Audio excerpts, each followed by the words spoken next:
আমরা আসলে সদর এনফোর্সমেন্ট টিম প্রতিনিয়তই আমরা মার্কেট ভিজিট করি। আজকে আমরা প্রথমে বটতলা বাজার ভিজিট করেছি, সেখানে আলু পেঁয়াজের মূল্য আমরা যাচাই করেছি।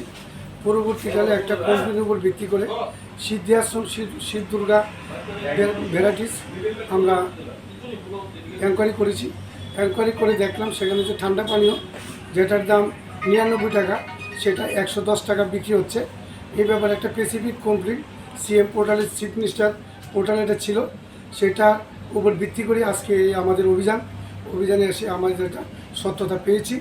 তারপরে পাশাপাশি এখানে সেটা কেকস অ্যান্ড বান্সের একটা কাউন্টার আছে, সেখানে আমরা দেখলাম সেখানে যে কালার যে মিশ্রণ হয় কেকের মধ্যে, মিশ্রণগুলি সবটি আপনার এক্সপায়ারি আছে, এগুলি ঠিকভাবে হচ্ছে না এবং কেকের দোকানটা সাংঘাতিক অপরিষ্কার এবং কিছু কিছু কেক এখানে আছে অনেকগুলি আমরা দেখতে পাচ্ছি, সেইগুলি